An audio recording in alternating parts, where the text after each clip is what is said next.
Central government exam ஆஸ்பிரண்ட்டுக்கு ஒரு important நம்மளோட Telegram சேனல்ல இஸ்ரோக்கான ஒரு ஷார்ட் நோட்டீஸ் வந்து கொடுத்ததை நான் மென்ஷன் பண்ணியிருக்கேன். அதுல என்னன்னா assistant, upper division clerk, junior personal அசிஸ்டண்ட்டுக்கான ஒரு நியூ ரெக்யூர்மெண்ட் என்ன பண்ண போறாங்கன்னா இஸ்ரோ வந்து கண்டக்ட் பண்ண போறாங்க. ஸோ ஒரு ஸ்டூடெண்ட் சென்ட்ரல் கவர்மெண்ட் எக்ஸாம் ரிலேட்டடா ப்ரிப்பேர் பண்ற ஸ்டூடெண்ட்டுக்கு ஃபர்ஸ்ட் இந்த மாதிரி ஒரு நோட்டிஃபிகேஷன் வரப்போகுதுன்னு உங்களுக்கு தெரியணும். அது மைண்ட்ல வச்சுக்கோங்க. இப்போ இதுல என்ன சொல்லியிருக்காங்கன்னா நல்லா கவனிங்களேன். இதுல என்ன விதமான போஸ்ட்? ஒன்னு அசிஸ்டன்ட், இன்னொன்னு அப்பர் டிவிஷன் கிளர்க்கு. ஸோ இதுக்கு தனியான குவாலிஃபிகேஷன் வந்து மென்ஷன் பண்ணியிருக்காங்க. நீங்க நல்லா பார்த்தா தெரியும். அதாவது குவாலிஃபிகேஷன் பொறுத்தளவுக்கு இங்க இருக்கு பாருங்களேன். ஸோ கிராஜுவேஷன் முடிச்சிருக்கணும், அதுல 60% வந்து மார்க் வாங்கியிருக்கணும். இப்போ சிஜிபி அப்படின்னு பார்த்தீங்கன்னா 6.32 வந்து என்ன பண்ணியிருக்கணும் அப்படின்னா எடுத்திருக்கணும் அப்படின்னு சொல்றாங்க. அந்த கிராஜுவேஷன் முடிச்சு அதோடு சேர்த்து உங்களுக்கு கம்ப்யூட்டர் வந்து யூஸ் பண்றதுக்கான ப்ரொஃபிஷியன்சி இருக்கணும். இது வந்து எதுக்குன்னா அசிஸ்டன்ட்டுக்கும் அப்பர் டிவிஷன் கிளர்க்குக்கும். இப்போ இது ஜூனியர் பர்சனல் அசிஸ்டன்ட் ஸ்டெனோகிராஃபர் அப்படின்னு கொடுத்துருக்காங்க. ஸோ அதுக்கான கிராஜுவேஷன் இங்கே மென்ஷன் பண்ணியிருக்காங்க. அதே தான் என்ன பண்ணிருக்கணும், நீங்க கிராஜுவேட் முடிச்சிருக்கணும், அதுல 60% இல்ல சிஜிபியில 6.32 சொல்றாங்க.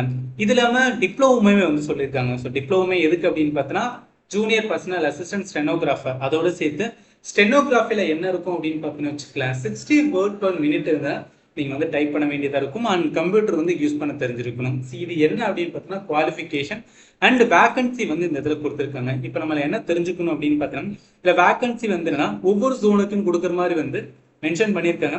மொத்தமா போஸ்ட் 240. அதுல அப்பர் டிவிஷன் கிளர்க்கு மட்டும் என்னன்னா 150. குவாலிஃபிகேஷன் சொல்லிட்டேன்.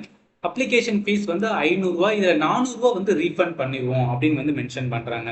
அண்ட் இன்னொன்று என்ன தெரிஞ்சிருக்கும்னா இது சிங்கிள் ஸ்டேஜ் எக்ஸாம் மட்டும்தான். அதாவது ஒரு எஸ்எஸ்சி நீங்க ப்ரிப்பேர் பண்றீங்க அப்படின்னா அதுல இருக்கிற சிலபஸா என்ன வரும்னா இந்த இஸ்ரோவோட வந்துன்னா எக்ஸாமுக்கு வந்து கேட்பாங்க.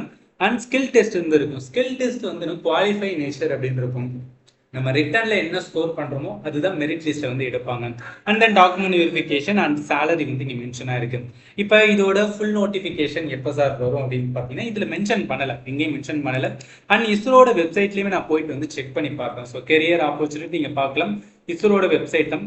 அதுல என்ன அப்படின்னு பார்த்தீங்கன்னு வச்சுக்கலாம், நீங்க கரெக்டா அந்த கெரியர் கீழே வந்தீங்கன்னா இங்க இருக்கு மேல இருப்பாருங்க. ஸோ இதை நீங்க கிளிக் பண்ணி உள்ள வந்தீங்கன்னா உங்களுக்கு இந்த மாதிரி வரும்.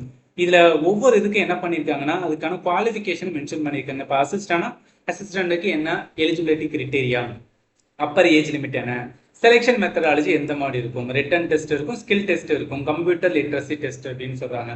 இந்த செலெக்ஷன் பார்த்தா தெரியும் ரிட்டன் டெஸ்ட் மாதிரி தான் எடுப்போம். ஸ்கில் டெஸ்ட் வந்து குவாலிஃபை அப்படின்னு சொல்லிட்டாங்க. ஸோ இது இருக்கா அதே மாதிரி நீங்க பார்க்கலாம். ஸோ அப்பர் டிவிஷன் கிளர்க்குமே இருக்கு. So Appar division clerk mention பண்ணியிருக்காங்க. நீங்க இதையே செக் பண்ணிக்கலாம். ஸோ என்ன குவாலிஃபிகேஷன் இருக்கணும், என்ன வந்து அப்பர் ஏஜ் லிமிட். பட் இதுல அப்பர் ஏஜ் லிமிட் 28 இருக்குன்னா யூஆர்க்கு மட்டும் தான். இப்போ ஓபிசி இருக்கீங்கன்னா 3 வருஷம் என்னன்னா ரிலாக்ஸேஷன் இருக்கும். எஸ்சி எஸ்டிக்கும் அதுக்கு ஏத்தாப்புல வந்துடுனா நம்மளுக்கு ரிலாக்ஸேஷன்ஸ் வந்து இருக்கும். ரைட்டா, அடுத்து ஜூனியர் பர்சனல் அசிஸ்டன்ட்டுக்கு நீங்க பார்க்கலாம். ஸோ நல்லா கவனிச்சுக்கங்க. செலெக்ஷன் மெத்தடாலஜி தெரியும், ஏன்னா ரிட்டன் டெஸ்ட் ஸ்கில் டெஸ்ட் இருக்கு. இது தெரியணும். அண்ட் ஏஜ் லிமிட் இருக்கணும், உங்களுக்கு கிராஜுவேஷன். இது 3 கரெக்டா இருந்துச்சுன்னா இது என்ன பண்ணிக்கிங்கன்னா மார்க் பண்ணி வச்சுக்கோங்க. ஒரு ஃபுல் நோட்டிஃபிகேஷன் வந்தோன்னா அதாவது இந்த இஸ்ரோட ஃபுல் நோட்டிஃபிகேஷன் டெஃபினட்டா வந்து என்ன பண்ணுவோம்னா விடுவாங்க. நான் கண்டிப்பா என்ன பண்ணுவேன் அப்படின்னு பார்த்தீங்கன்னா ஒரு ஸ்ட்ராட்டஜி வீடியோ எப்படி ப்ரிப்பேர் பண்ணணும்னு சொல்லிட்டு நான் கண்டிப்பா போடுவேன். அதை பார்த்து என்ன பண்ணிக்கலாம்னா நீங்க வந்து ஃபாலோ பண்ணிக்கலாம். இப்போ இதுலயே என்ன பார்த்தீங்கன்னா இந்த இடத்துல இருக்கும். அதாவது என்னன்னா அந்த அட்மினிஸ்ட்ரேட்டிவ் கேட்டகரின்னு இருக்கா. ஸோ இது சாரி அட்மினிஸ்ட்ரேட்டிவ் கிடையாது, ஒரே நிமிஷம். அங்க இருக்கு பாருங்களேன், நம்ம அட்மினிஸ்ட்ரேட்டிவ் கேட்டகரியில அட்மினிஸ்ட்ரேட்டிவ் ஆஃபீஸர், அதே மாதிரி அசிஸ்டன்ட், ஜூனியர் பர்சனல் அசிஸ்டன்ட் இருக்கு பாத்தீங்களா. ஸோ இதை கிளிக் பண்ணினா இந்த இதை கிளிக் பண்ணின்னு வச்சுக்கலாம், உங்களுக்கு இன்னொன்று வந்து ஓப்பன் ஆகும். ஸோ இதுல என்னன்னா இதுல தான் ஒரு இஸ்ரோட நோட்டிஃபிகேஷன் வரப்போதுதான் இதுல தான் வந்து மென்ஷன் பண்ணுவாங்க. ஸோ இப்போ வரைக்கும் என்ன பண்ணலாம் மென்ஷன் பண்ணல, நீங்க பார்க்கலாம். ஸோ இப்போ வரைக்கும் என்ன பண்ணலாம் எதுவுமே வந்து மென்ஷன் பண்ணல. இதுக்கப்புறம் மென்ஷன் பண்ணுவாங்க. நீங்க வியூ இங்க இருக்கு, வியூ ஆல் கரண்ட் ஆப்பர்ச்சுனிட்டி, இதை கிளிக் பண்ணீங்கன்னா தெரியும்.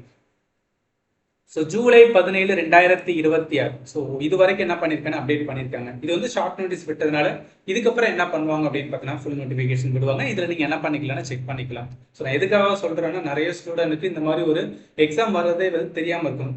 பட் தெரிஞ்சிருந்தாலும் அதை பற்றி வந்து என்ன பண்ணணும் அப்படின்னா பெருசாக வந்து என்னன்னா உள்ளே போய் செக் பண்ணிட்டு அந்த மாதிரி பார்க்க மாட்டோம். ஸோ அதுக்காக தான் சொல்லிக்கிறேன். மைண்டில் வச்சுக்கோங்க, இஸ்ரோவோட நோட்டிஃபிகேஷன் வரப்போகுது. அதுக்கு நம்ம எல்லாமே ப்ராப்பராக எலிஜிபிலிட்டி இருக்கு, கரெக்டாக வந்து செலெக்ஷன் ப்ராசஸ் என்னால் வந்துன்னா கிளியர் பண்ண முடியும் அப்படின்னு நீங்கள் கரெக்டாக இருந்தீங்கன்னா இது மைண்டில் வச்சுக்கோங்க. ஒரு ஃபுல் நோட்டிஃபிகேஷன் வரும்போது கரெக்டாக அதை பார்த்து என்ன பண்ணணும் அப்ளை பண்ணிட்டு அதுக்கான ப்ரிப்பரேஷனை ஸ்டார்ட் பண்ணுங்க. ஸோ இதில் தான் மென்ஷன் பண்ணுவாங்க. இப்போ வரைக்கும் மென்ஷன் பண்ணலை. மென்ஷன் பண்ணேன்னா கண்டிப்பாக என்ன பண்ணுறேன்னா ஒரு வீடியோ வந்து போடுறேன். ஏதாவது டவுட் இருந்துச்சு அப்படின்னு பார்த்தீங்கன்னா இந்த வீடியோட கமெண்ட்டை வந்து மென்ஷன் பண்ணுங்கள். அண்ட் ஃபைனலி தேங்க்யூ ஃபார் வாட்சிங் and have a nice day.